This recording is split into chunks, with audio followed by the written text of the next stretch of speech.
You believe in the fact that we're all going to drive electric cars, and maybe someday only by computers, not by human beings. Yeah. You still believe in that? I think it's fairly clear that, to me at least, that all transport will go fully electric. Better for the world from an environmental standpoint and from an economic standpoint if we transition to electric transport sooner. It will help with pollution and global warming and all that stuff. And I do think we're headed towards an age of autonomous transport where you just summon the car with your phone or something and then get in and you just tell the computer where you want to go and it takes you there. It's going to happen very quickly, I think maybe in 4 or 5 years. Yeah, but how do you react to the public opinion's skepticism? Because it seems a lot of people are watching you and say, let's see how far this can go. I suppose the skepticism about anything new, that's normal. And I'm not expecting that people will just believe me. But I think if you look at generally my predictions, they're more often correct than not. So I'm really just talking about 5 years. We'll have affordable electric cars that go long ranges, and they will be autonomous. Please bless this launch. 3, 2, 1. How do you see that contradiction? How could you reconcile it? It's not exactly a contradiction because I always say it's important for civilization to be a multi-planet species. So it's not like an escape from Earth and then we all leave Earth and try to go to Mars or something like that. Why don't we concentrate on saving the planet instead of having the back door open? I do think that 99% of our effort should be focused on Earth. And really 99.9% of our effort is focused on Earth. Yeah. But I do think it's worth saying, okay, let's take 1% and try to establish a self-sustaining city on Mars and make life multiplanetary. And I think there's a couple of good reasons for that. First of all, there's always the possibility that there could be some terrible thing that happens on Earth that we maybe don't anticipate. And if you look at the fossil record and the fact that there have been 5 major extinction events in the last 500 million years, and what happened to the dinosaurs? They used to be here, they're not around anymore. So that's the defensive argument. And then there's what I call maybe the inspiration argument or the excitement. The building a city on Mars would just be this incredible adventure. That there be things in life that are exciting and inspiring, that when you wake up in the morning, you're like, yes, I'm glad to be alive. And I think having this great adventure would be like that. There is a proverb in Chinese called 杞人忧天. So 2,000 years ago, there was a man spent the whole day worrying about what if the heaven falls down. So everyone laughed at him and said, why can't you be concerned about something more pragmatic, basically? Sure. So you're the guy who is worrying about maybe another millenniums away that we need to move to another planet. Again, it's not moving to another planet, it's being multi-planet. We're still going to be on Earth, but we'll have Mars too. And we want to become a spacefaring civilization and a multi-planet species and ultimately be out there exploring the stars. I think that's a much more exciting future than a future where we are forever confined to Earth until some eventual extinction event. You basically taught yourself a lot of things in a computer programming as a child, and after taking physics and economics in college. You taught yourself automobile technologies and then rocketry, battery technology, and so on and so forth. What's the motivation behind all this? I find that I basically learn whatever I need to learn to accomplish an objective. And I think actually most people could do this, but they often self-limit. People are capable of more than they think. But what I found is if you simply read a lot of books and talk to people, you can learn almost anything. Were you certain about what you would achieve, or oh, no. Was there also some hope, in your future? No, in fact, I expected to fail. I expected to fail, but you still went ahead and do it. The reason I expected to fail was because most companies fail. So if 90% plus of companies fail, and I have no track record of making companies work, then basically the most likely outcome is failure. But I didn't think it was super risky because I talked to my professor and said that I was going to try to start an internet company and that it would probably not work, and would he mind if I came back to class if it didn't work. He said, sure, no problem. And where did the original investment come from? Your own pocket money or financed by your mother? What? Yes. No, so I had about $3,000 and a computer.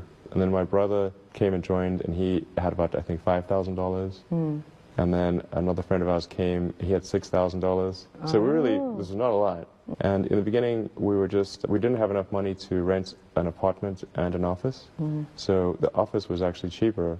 We slept in the office, and we thought maybe it was more impressive to have an office. You can't have people come to an apartment. Yeah. But at night, we would just sleep on the couch in the office, and then we would go to the YMCA to shower. And in the very beginning, we only had one computer, So the website only worked during the day because at night I was programming software. Your brother and a friend joined you, but you were ready to fail. How did you convince them to join you then? Oh, they thought it would fail too. How did that work out? It worked out pretty well in the end. Yeah. We ended up growing the business, and it ended up getting sold for about $300 million. So when a young man suddenly got tens of millions and then $1 billion, were you blown away for a while at least? Yeah, you bet. Absolutely.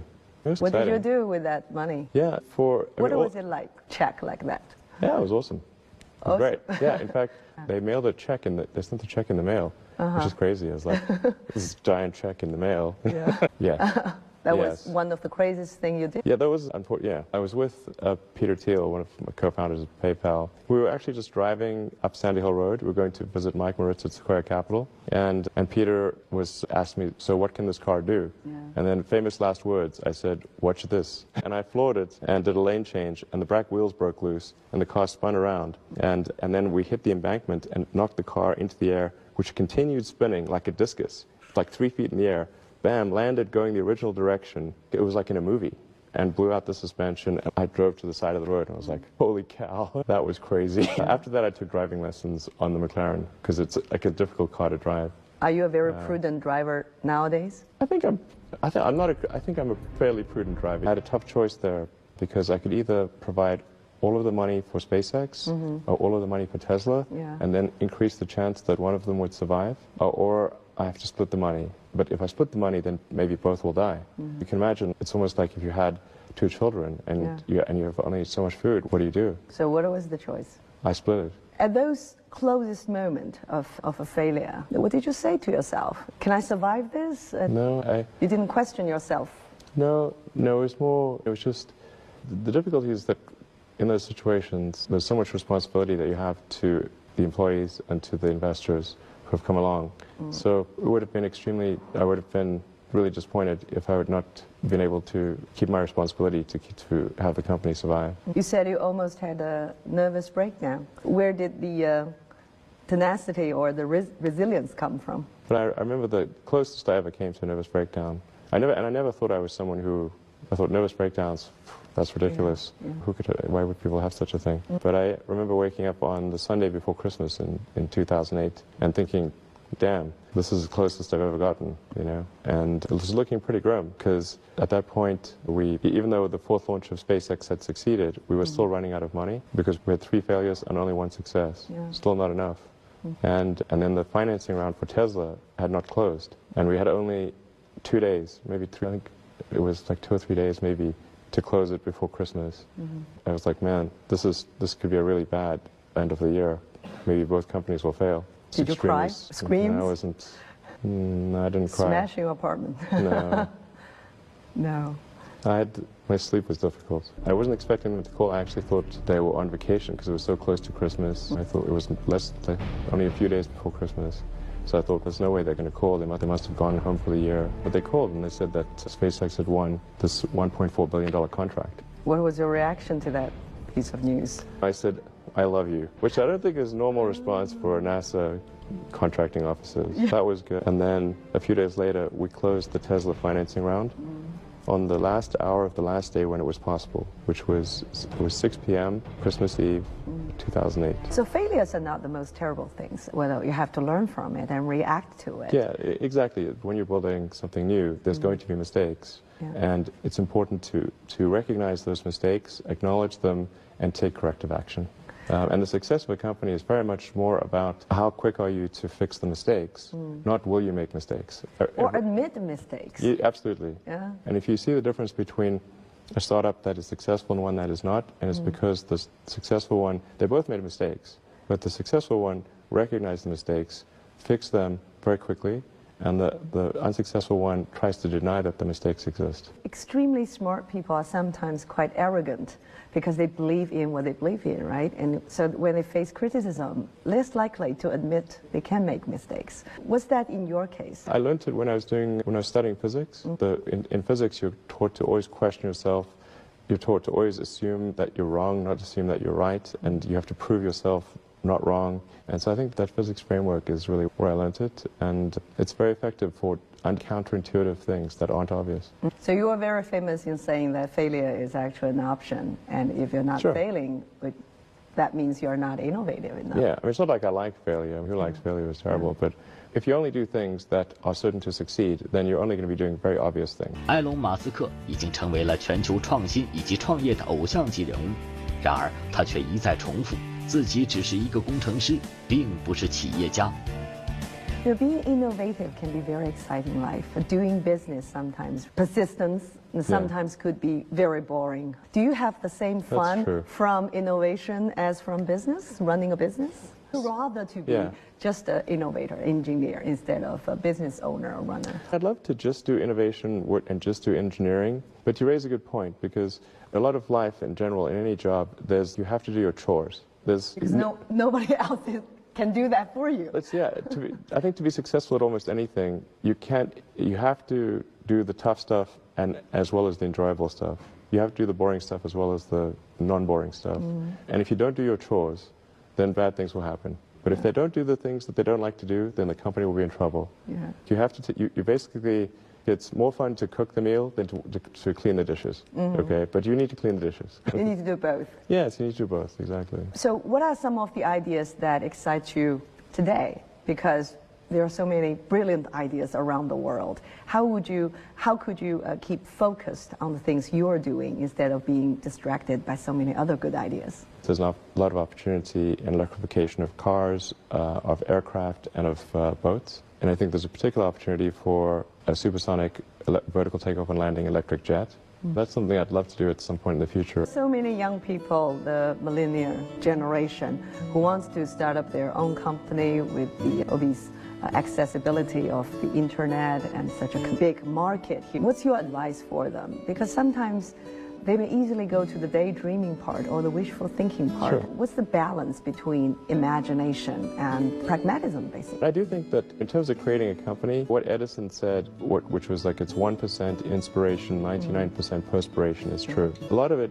in creating a company is execution. You start off with an idea, and that idea is mostly wrong. And then you adapt that idea and keep refining it, and you listen to criticism. Some criticism you discard, you try to discard the wrong criticism, try to listen to the correct criticism, and then engage in self-improvement and constantly refining it and making it better. And you have to work super hard, and that's very important.